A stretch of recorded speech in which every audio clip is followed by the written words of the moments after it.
enough fuck. I say wherever I want, yeah. I say whatever I want. I counted up money for fun. I been purchasing for fun. All of my took got a gun. MS-DOS, singkatan dari Microsoft Disk Operating System, adalah sebuah sistem operasi yang sangat banyak digunakan oleh komputer IBM PC atau yang kompatibel dengannya. Microsoft membuat MS-DOS sebagai sebuah sistem operasi mainstream sebelum pada akhirnya menghentikan dukungan MS-DOS secara perlahan ketika mereka membuat sebuah sistem operasi berbasis antarmuka grafis, dikenal juga dengan sebutan GUI atau GUI, untuk pasar mainstream yang disebut dengan Microsoft Windows.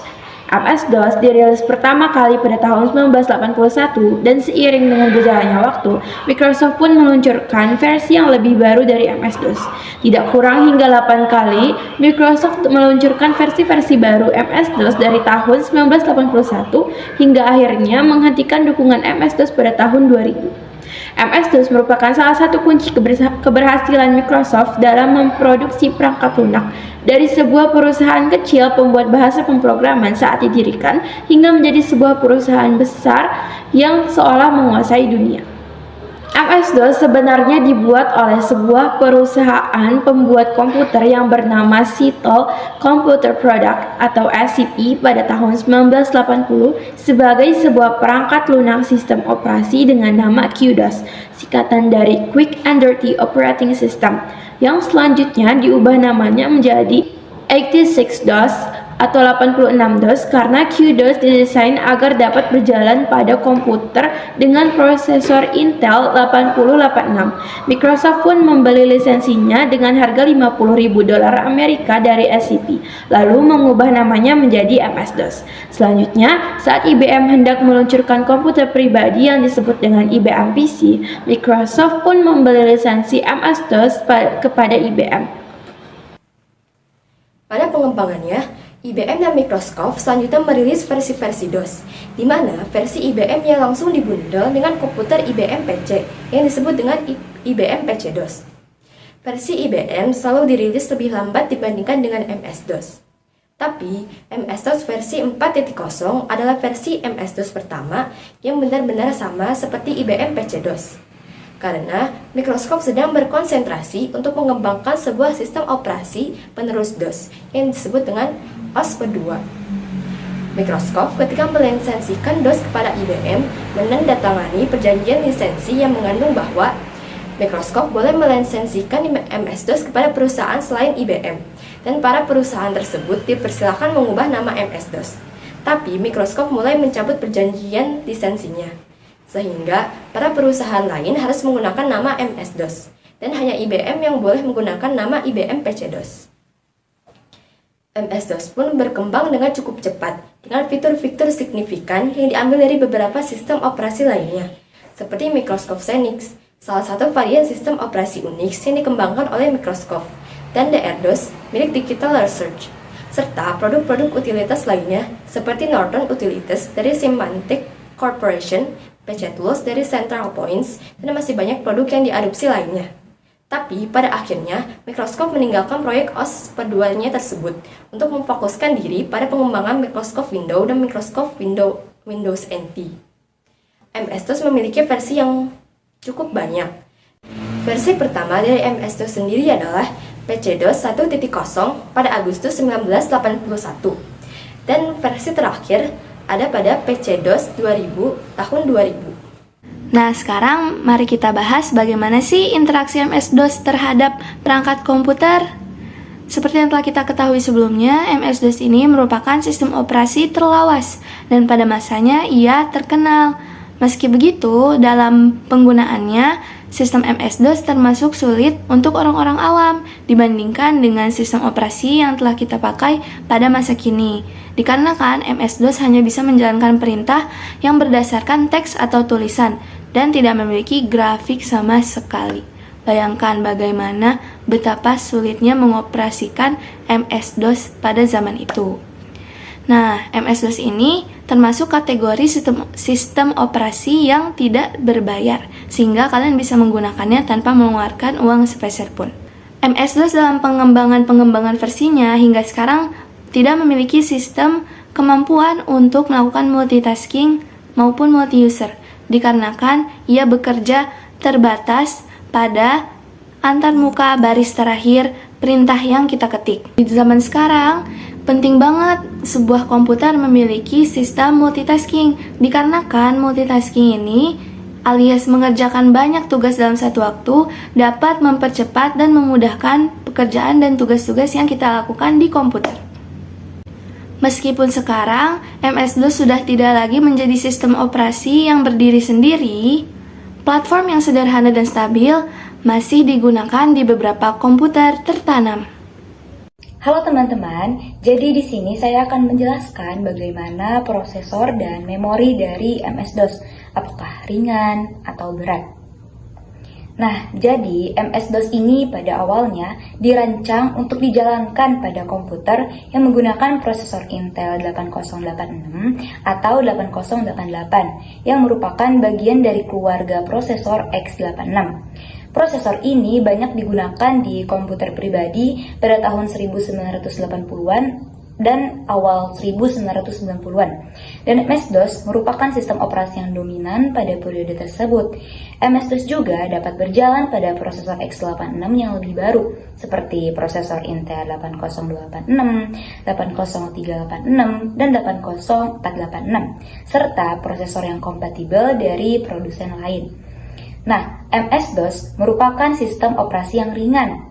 Kenapa? Karena UI-nya masih menggunakan CLI, sehingga memungkinkan operating system ini bekerja secara efektif dan efisien. MS-DOS juga dirancang untuk berjalan pada perangkat keras yang memiliki keterbatasan sumber daya. Oleh karena itu, sistem ini sangat efisien dan membutuhkan sedikit ruang penyimpanan serta RAM. Kemudian, jenis-jenis ruang alamat memori pada MS-DOS. Nah, DOS akan membagi area memori yang hanya 1 MB tersebut menjadi 2 buah ruang alamat. Apa saja? Yang pertama ada conventional memory atau memori konvensional. Yang kedua, upper memory atau upper memory block atau high memory. Oke, yang pertama ada conventional memory. Jadi, ruang alamat ini merupakan ruang alamat yang digunakan oleh program agar dapat dieksekusi. Ukuran konvensional memori ini tuh hanya 640 KB saja, yang diambil dari ruang alamat 1 MB pertama. Semua program komputer yang berjalan, baik itu berjalan di latar depan atau latar belakang, itu menggunakan ruang area ini. Kemudian yang kedua ada upper memory.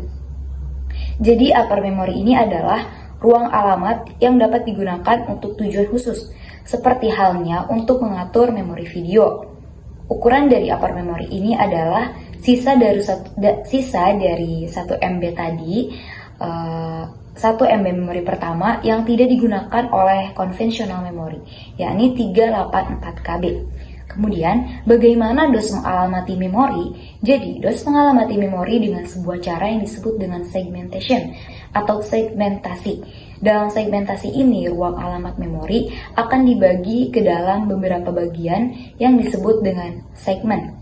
Nah, DOS akan membagi 1 MB alamat ini ke dalam 16 segmen yang berukuran 65536 bita. Selanjutnya, bagaimana dan keamanan MS-DOS? MS-DOS ini dikenal dengan keamanannya yang lemah dan rentan terhadap virus. MS-DOS ini sangat mudah untuk diretas karena sistem keamanannya yang lemah. Perlu untuk membeli aplikasi rentan terkena virus terlebih dahulu jika tidak memiliki software bawaan. Hal ini disebabkan karena MS-DOS saat dirancang tidak terlalu memperhatikan bagian keamanannya secara menyeluruh, dan MS-DOS juga tidak memiliki mekanisme keamanan yang kuat. MS-DOS tidak memiliki mekanisme keamanan yang canggih, dan MS-DOS ini juga tidak memiliki mekanisme terhadap program yang berbahaya. Selanjutnya, ada kelebihan dari sistem MS-DOS ini. Yang pertama, kelebihannya yaitu dapat lebih mudah membuat folder dan subfoldernya. Mengapa? Karena salah satu alasan mengapa MS-DOS dapat lebih mudah membuat folder dan subfolder adalah karena struktur direktori yang sederhana yang digunakan oleh sistem operasi ini menggunakan struktur direktori hierarkis yang mirip dengan struktur pohon, di mana setiap folder dapat berisi folder lainnya. Yang kedua, ada sistem ini mudah dipasang dan diperbaharui. Di sini ada beberapa alasan kenapa sistem MS-DOS ini mudah dipasang dan diperbaharui. Yang pertama, sistem MS-DOS ini sederhana dan ringan, tidak ada antarmuka grafis yang rumit, kompatibilitas perangkat yang luas, dan dokumentasi yang baik. Yang ketiga, itu dibutuhkan sedikit waktu untuk menginstal.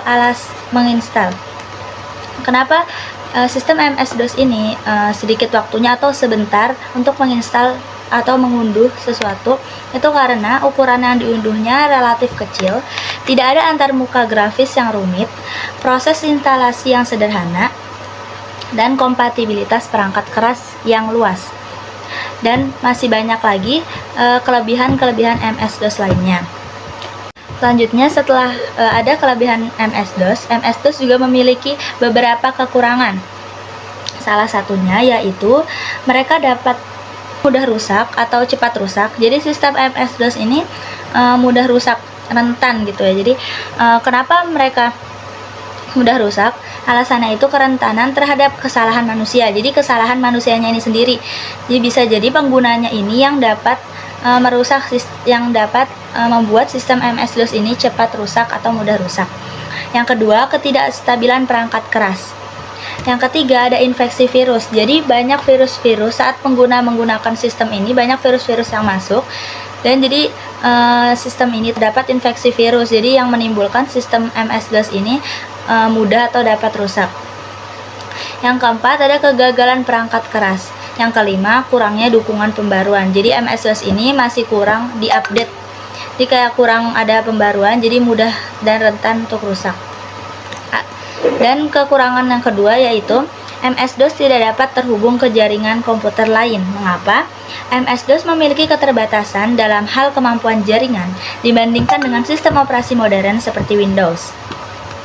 Ini ada beberapa alasan mengapa MS-DOS ini tidak dapat terhubung ke jaringan komputer lain, yaitu yang pertama, tidak memiliki dukungan jaringan integrasi. MS-DOS awalnya dirancang tanpa dukungan jaringan integrasi.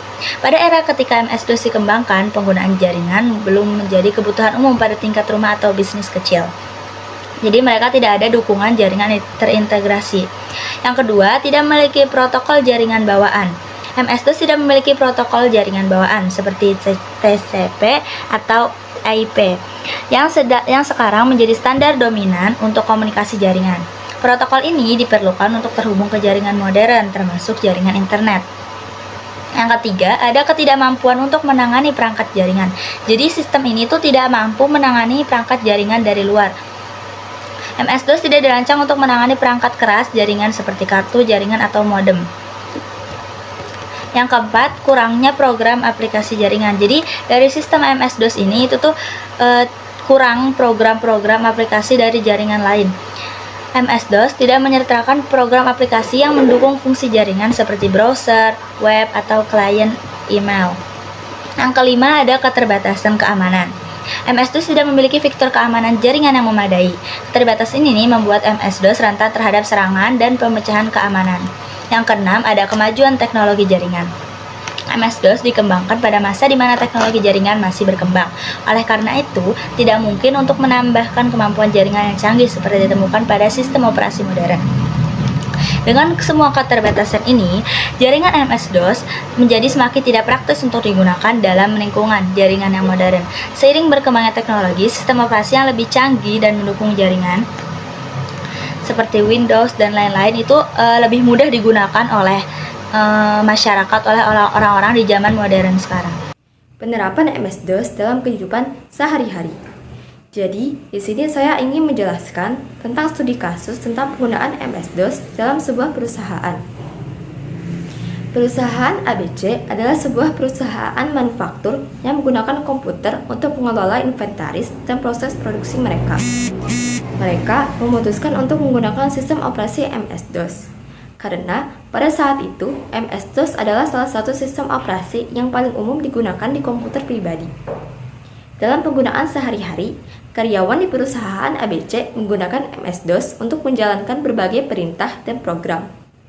Mereka dapat menggunakan perintah seperti dir untuk melihat daftar file dan direktori, copy untuk menyalin file, del untuk menghapus file, dan ren untuk mengubah nama file. Mereka juga dapat menjalankan program aplikasi yang dikembangkan khusus untuk perusahaan mereka, seperti program inventaris dan program pengelolaan produksi. Selain itu, MS-DOS juga memungkinkan pengguna untuk mengatur dan mengelola file dan direktori. Mereka dapat membuat direktori baru, memindahkan file ke direktori lain, dan menghapus file atau direktori yang tidak diperlukan lagi. Namun, MS-DOS memiliki beberapa keterbatasan. Salah satu keterbatasan utamanya adalah antarmuka berbasis teks yang membutuhkan pengguna untuk memasukkan perintah secara manual. Selain itu, MS-DOS juga memiliki batasan dalam hal dukungan perangkat keras dan kemampuan jaringan. Dalam beberapa tahun terakhir, MS-DOS telah digantikan oleh sistem operasi yang lebih canggih dan berbasis GUI, seperti Windows. Namun, MS-DOS masih digunakan dalam beberapa kasus khusus, di mana pengetahuan tentang MS-DOS masih berguna. Beberapa contoh penerapan MS-DOS dalam kehidupan sehari-hari adalah: yang pertama, pemulihan sistem. Beberapa alat pemulihan sistem masih menggunakan MS-DOS sebagai dasar untuk mengakses dan memperbaiki masalah pada komputer. Yang kedua, pengembangan perangkat keras. Beberapa perangkat keras tertentu seperti mesin ATM atau peralatan industri khusus mungkin masih menggunakan MS-DOS sebagai sistem operasi dasarnya. Yang ketiga, pengembangan perangkat lunak. Mungkin masih menggunakan MS-DOS sebagai platform pengembangan untuk aplikasi tertentu. Namun, bagi pengguna umum, pengguna MS-DOS dalam kehidupan sehari-hari sudah sangat terbatas. Sebagian besar pengguna saat ini lebih memilih sistem operasi yang lebih modern dan mudah untuk digunakan. Demikianlah studi kasus tentang penggunaan sistem operasi MS-DOS di dalam sebuah perusahaan. MS-DOS telah memberikan kontribusi yang signifikan dalam perkembangan komputer pribadi dan menjadi fondasi bagi sistem operasi modern yang kita gunakan saat ini.